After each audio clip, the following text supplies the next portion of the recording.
Yooyyaa babaaruuf fayyada daawwattoota keenya oduu ammee filannoo impaayiriitti wajjin wal qabatee si'achimaa dursaa oduuwwan ijoo. Irree abdii fi gaachanni saba Oromoo waraanni bilisummaa Oromoo lola jabaa gaggeessaa jiruun kaampii bilchiginaa cabsee seenuu ifoomse. Waraanni bilisummaa Oromoo Wallagga Lixaa aanaa Hoomaa Qilxukaarraa godinaalee Arsii Bahaa fi Shawaa Bahaa keessatti lola jabaa gaggeessaa jiru loltoota faashistii Abiyyi kumaatamaan dara taasisuu ifoomse. Waraanni bilisummaa Oromoo aanaalee hedduu bilisa baasuunis dhagahameera. Bal'ina isaa qabanneerra ni dhageessu. Pirezidaantiin Bilchiginaa Abiyyi Ahmad sababa qaamolee diinagdee jedhanii bahanii galuu akka hin dandeenye ifoomsan. Abiyyi Ahmad ganama har'aa magaalaa Bashaashaatti argamuun ergaa karaa miidiyaalee isaanii tamsaasaniin uummanni Oromoo sirna ijaarrachuuf qophii olaanaa qabas jedhaniiru.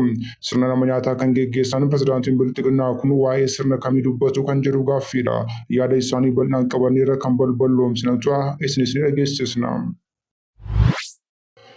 Pirezidaantiin naannoo Oromiyaa obbo Shimallis Abdiisaa eegumsa cimaadhaan gincii gahanii deebi'uun ifoome. Opereeshinii boboon geggeessaa jiruun bakkaa bakkatti socho'uun danqaa ta'ee wayitaa jirutti pirezidaantiin kun gincii gahuun filannoo kanaan uummanni hiree aangoo murteessa jechuun dhagahamaniiru. Kun kanatu jiru kantiibaan magaalaa Finfinnees dubbii namoota hedduu raajii dubbatan. Bal'ina isaa qabanneerra ni dhageessu. Xiinxalaan siyaasaa gameessi Jawaar Mohaammed Bilchiginaan birrii miliyoona 140 ol kisaaraa keessa galchitan jechuun paartiilee mormitootaatti dheekkamuu ifoomse.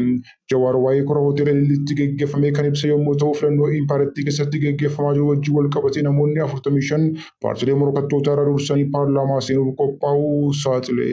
Bal'ina isaa qabanneerra isin dhageessisna. Odeeffannoo wayitaawaa impaayiriitti Oromiyaa keessaa argachuuf toora YouTube chaanalii kana subscribe, like, share taasisaa jechaan gara bal'ina odeeffannoo keenyaatti isin dabarsa. Irree abdii fi gaachanni saba Oromoo waraanni bilisummaa Oromoo lola jabaa gaggeessaa jiruun kaampii bilchiginaa cabsee seenuu ifoomse. Waraanni bilisummaa Oromoo Wallagga Lixaa aanaa Hoomaa Qilxukaarraa godinaalee Arsii Bahaa fi Shawaa Bahaa keessatti lola jabaa gaggeessuun loltoota faashistii Abiyyi kumaatamaan lakkaa'aman daaraa botoroo taasiseera. Kana malees aanaalee Oromiyaa hedduu bilisa baasuu ifoomse. Bal'ina isaa itti aanee dhiyaata waliin hordofnu. Zoonii Arsadee aanaa Boosat keessatti tarkaanfii ilaalessaa waraana impaayiraa irratti fudhachuu beeksise.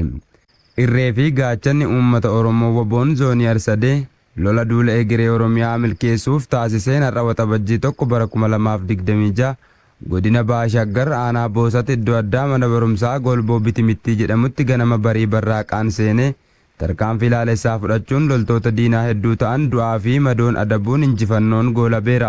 Egeree Oromiyaa milkeessuuf waraanni bilisummaa Oromoo zoonii lixaa godina lixa Wallaggaa aanaa Hoomaa keessaa mooraa diinaa guutummaatti buqqisuu ifoomsee jira. Abdiin saba cunqurfamaa waraanni bilisummaa Oromoo irree jabummaa isaa agarsiisuun faashistoota maqaa filannoon qophii irra jirtu zoonii lixaa aanaa Hoomaa tarra waxabajjii 2026 barii barraaqaan mooraa diinaa seenee guutummaatti mooricha dhuunfachuu ibsee jira. Tarkaanfii fudhachaa jiruun loltoota bilchiginaa danuu du'aaf madoon adabaa jiraachuu addeessee. Waraanni bilisummaa Oromoon zoonii lixaa aanaa Qilxukaarraa keessatti diina mooraa isheetti adabuun meeshaa waraanaa hiikkate.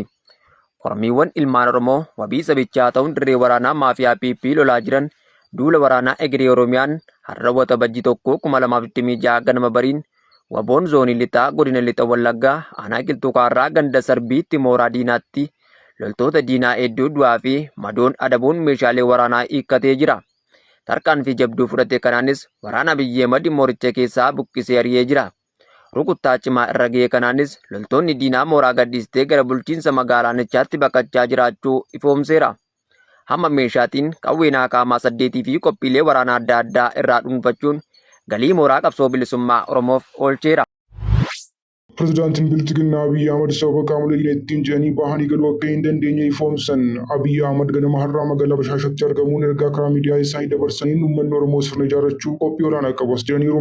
Sirna nama nyaataa kan gaggeessan pirezidaantiin Bilchiginaa kun waa'ee sirna kamii dubbatu kan jedhu gaaffiidha. Sirni waggaa 8 guutuu Oromiyaa dachee dhiigaa gochuun ajjeessaa hidhaa hiraarsaa saamaa fi saamsisaa ture Bilchiginaan uummata Oromoo jalaa dhokachuun Oromoon sirna ijaarrachuuf mootummaa filataa jira jechuun Abiyyi Ahmad hanga faarsee bultootaatti lola bal'aa gaggeessuu irratti argamu. Bilchiginaan yakka duugaa sanyii uummata Oromootti gaggeessaa bahee akkas jechuun isaa qaanii guddaa ta'us hanga biiftuun bilisummaa baatutti dukkan yeroo fiddoo qabachuun waa hin oolle. Kun kanatu jiru pirezidaantiin Bilchiginaa Abiyyi Ahmad eegdota kumaatamaan dabalamanii godina Jimmaa aanaa Goommaa magaalaa Aggaarotti xiyyaaraan imaluun filannoof sagalee kenneera jedhanii miidiyaalee sirnichaatiin ifoomsaniiru. Qaamolee diinota keenya jedhanis wayita abaaraan mul'ataniiru. Hawaasni bal'aa biyya keenyaa qophaa'ina sirna uummachuuf sirna ijaarrachuuf qabu bifa adda addaatiin mul'isaa tureera. Inni har'aa immoo adda. Diinonni keenya hin baatanu, hin galtanu, filachuu hin dandeessanu, sirna uummachuu hin dandeessanu jedhanii tattaaffii guddaa gochaa turanii uummanni kana hunda didee ganamaan ba'ee bakka hundatti dhaabbatee filannoo akkaataatti adeemsisaa jiru. Qophii uummanni keenya sirna ofii tumachuu, uummachuu, sirna ofii dhaabbachuuf qabu gaafa ani argu kan filatu caalaa warra filatamuuf ni yaadda. Uummanni kun gootummaadhaan kana godheera. Warri filame maal godhaaf kan jedhu baay'ee yaaddeessa. Haa ta'uutii uummanni keenya galeefii jira. Waan barbaadu hin beekaa. Maaliif akka godhus hin beekaa. Sirni nu barbaachisa. Ijaaramuu nu barbaachisa. Ol diinaa sobadha. Diinni olaa kan oolu nu qooduu fi sirna nurraa dhabsiisuuf malee akka dubbatamu sanaa miti. Haa ta'uutii uummanni biyya kana kaabaa kibba lixaa bahaa waan ni gochaa jiru. Itti gaafatamummaaf amanamummaa guddaa nurratti gataa waan jiruuf kanarraa kaanee maal goona kan jedhu egaa oollee bullee mari'annee kan arginu ta'a. Biyyi baay'ee bareeda. Jimman ture kaleessaa farra baay'ee magariisa. Uummanni keenya socho'aa jira. Karaa nagaatiin bahee gala. Hojii baay'ee ilaaluu danda'een jira. Gammadeen jira. Hajabaannu hacimnu jalqabbiidha malee hojii baay'eetu nurraa eegama. Jalqabbii amma bareedaa jiru kan ammoo itti fufsiisuuf ciminee hojjechuu qabna jechuun barbaada. Galatooma. Pirezidaantiin naannoo Oromiyaa obbo Shimallis Abdiisaa eegumsaa cimaadhaan gincii gahanii deebi'uun ifoome. Opereeshinii WBO gaggeessaa jiruun bakkaa bakkatti socho'uun kan danqaa ta'ee wayichaa jirutti pirezidaantichi gincii gahuun filannoo kanaan uummanni hiree aangoo murteessa jechuun dhagahamaniiru. Kun kanaan utuu jiru kantiibaan magaalaa Finfinnee Aadde Adaanech Abeebee ammoo dubbii dinqisiisaa dubbatan. Naannoo Oromiyaa keessatti waggoota 8 wallabsee duguuggaa sanyii gaggeessaa kan ture namoota siyaasaa akka Obbo Battee Urgeessaa ajjeesaa, artistoota akka Haacaaluu Hundeessaa dhabamsiisaa, qabsaa'otaa fi maatii isaanii jumlaan uummata Oromoo rashanaa kan ture Biltiginnaan ammas waggoota 5 dhufan ajjechaa akkasii akka itti fufuuf na filadhaa jechuun diraamaa siyaasaa gaggeessuu irratti argama. Caasaalee ajjechaa akka koree nageenyaa fi 120 jedhaman ijaarrachuun gaddaa fi gadadoon Oromoo irraa akka hin sochoone kan godhe Biltiginnaan ammas yakka isaa kanas qabeessa taasifachuu bakka nagaa fi tasgabbiin hin jirretti filannoo biyyoolessaan gaggeessaa jechuun hololuu irratti argama. Akka kanaan obbo Shimallis Abdiisaa dhokatanii gincii gahanii bakka filannootti argamuun yaada kennaniin qaamoleen garaagaraa filannoo gufachiisuu yaalta isaan uummanni didee fudhate jechuun dhagahameeru. Uummanni keenya sagalee isaatiin akka hiree murteessu itti gaafatamummaa akka kennu diinaafis firaafis ifa godhee jira. Aarsaa kaffalee nutti agarsiisee jira.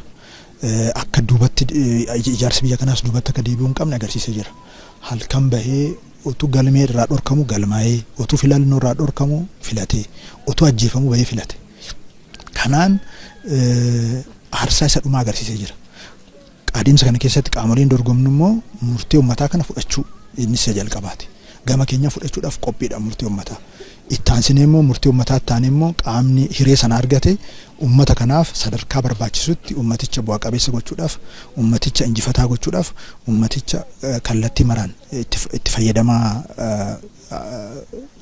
gama hundaa gochuudhaaf halkanii guyyaa akkuma uummanni keenya aarsaa kaffalee qaamni hiricha argate immoo aarsaa kaffalee jijjiirama gama hundaa fiduu ce'umsa olaanaa fiduudhaaf jabaatee hojjechuu danda'u tura jiraata. Kantiibaan magaalaa Finfinnee Adaanech Abeebee ammoo filannoon nagaan gaggeeffamaa jira wayita jedhaman dhagahaman. Kantiibaan kun ija isaanii ashaboon dhiqataniin qaanii fi saalfii tokko malee filannoo dimokiraatawaa qabeessaa fi walaba ta'etu gaggeeffamaa jira yoo jedhan dhagahamaniiru. በጣም ዲሞክራሲያዊ ነፃ ፍትሃዊ በሆነ ሁኔታ በግልጽነት እየተካሄደ ነው ያለው። በግልጽነት ሚዲያዎች እየዘገቡ ነው። ህዝቡ ተሰልፎ የምርጫ ጣቢያ ከመከፈቱ በፊት በማለዳ ተነስቶ መብቱን በተግባር እየዋለ ነው። ይጠቅመኛል ይመራኛል ብሎ የሚፈልገው መሪ ያለማንም ተጽዕኖ የተለየ የምርጫ ላይ ተጽዕኖ ሊያሳድር የሚችል የተለየ ምንም አይነት እንቅስቃሴ ሳይኖር በሚገባ ደስ ብሎት እየመረጠ ነው ያለው። ይሄ አሁን በዚህኛ በመንገኝበት የምርጫ ጣቢያ ብቻ ሳይሆን በሁሉም አካባቢ እየተካሄደ ያለ አዲስ አበባ በሁሉም ምርጫ ጣቢያዎች ላይ እንደ መንግስት ባለን ክትትል በጥሩ ሁኔታ የምርጫው ሂደት እየሄደ ነው ያለው። ህዝቡ መብቱን እየተጠቀመ ነው ያለው። እንግዲህ መንግስትን ለማቋቋም ዋናው የስልጣን ምንጭ በእርግጥም ህዝብ እንደሆነ የኢትዮጵያ ህዝብ አምኖ እዚህ ሽግግር ደረጃ ላይ መድረሱ ኢትዮጵያ መሪዋን የምትመርጠው ዲሞክራሲያዊ በሆነ ስርዓትና ፍትሃዊና እንደዚህ ገለልተኛ ህዝብን ሉዓላዊ ባደረገ የምርጫ ሂደት መሆኑ ለሀገራችን ሰላም፣ ዘላቂ ሰላም፣ ልማት፣ የኢትዮጵያን ትልልቅ ራዕዮች ለማሳካት ወሳኝ የሆነ ምዕራፍ ነው። ህዝቡም ይሄንኑ እያደረገ ነው። ቲንተላን ሲያሳ ገሜስ ጀዋር መሐመድ ብልጽግናን ብር የሚኖር በተቆፈ ወርተማውን ከሳራ ኬስ ነገልችታን ጀቹን ፓርቲ ለሞርካቶታት ደከሙ ይፎምሴን ጀዋር ዋይ ኮራ ሆቴል ልትገገፈ ሜትሮ ካኒፕሴ የሞተው ፍለኖ ኢምፓርቲ የሰጥ ገገፈ ሞጅ ወልቀበቴን ለሞን ያፉርተ ሚሻን ፓርቲ ለሞርካቶታ ይራዱርሰኒ ፓርላማ አካሴናን ቆጳው ሳጥሪራም ጀዋር መሐመድ ትሩቲ ሚዲያ ኩሽ ሚዲያ ኔትወርክ ወጅን ታይሴን በዋን ፍለኖ ኢምፓርቲ ሉሴ በከም ከመተው ኤርገሂሜ ቦደ ብልጽግናን ጉያ ለመዶራ ካርዲ ፍለኖ ሰሳባትሩ ኢብሴን ኩነሰሌላ ጭማው bonk bane hordofun umane franorati nargamu sodaajun akkate balbalomse reesiyasa biyyatti gara fuuldura waalmat murteessaa isaanis waan biyya keessatti deemaa jiruu fi kufaatii dinagdee biyyattii keessatti fure jechuun Jawaar xiinxalasaa lafa kaa'e. Paartileen mormitootaa filannoo kanatti hirmaatanis miidhaaf saaxilamuu akka danda'an namni kun ifoomseera. Kan seeraan kennamu jira boordiin filannoo paartiileedhaaf raabsu jira sun baay'ee xiqqaadha. Garuu mootummaan fakkeenyaa fi makalaakayaan hin kenna. Makalaakayaan kennaa jira. Waan ajaa'ibaa makalaakayaan kennaa jira. Paartii bilisiginnaa irraa ni kennama. Abbootii qabeenya irraa guurameet dhoksaadhaan kennamaa ture. Kana qofaa hin beeki. Fakkeenyaaf gaafa abaa'uuf kaafaa amansiisuudhaaf ililleetti walitti qaban maqaa walgahii saniitiin miliyoona 140 fudhatame makalaakayaa irraa ba'e mallayni sun. Filannoo kanaayis faayinaalii taalii isaan argadda. Makalaakayaa irraa paartii irraa kaazanaa mootummaatirraa mallaqa guddaatu paartiileedhaaf ramadamee deemame eenyu fa'aa akka seenan fakkeenyaaf amma warri walabaan dorgomaa jiran jedhamanii bakkoota adda addaatti dorgomaa jiran hundi isaanii hayyama mootummaatiin. Baay'ee paartiilee kan waggaa barcuma hagana isinii kennina jedhaniin eenyu fa'aa akka dorgomuu qabanii fi eenyu fa'aa akka dorgomuu hin qabne illee kan murteesse bilisiginnaadha jechuudha. Eenyu fa'aa akka dorgomuu qaban eenyu fa'aa abiniifis haa taatu zeemaafis haa taatu gama keenyanis haa taatu bakka hundoora jiru tokko tokkoon murtaa'ee jala kaa'ameeti.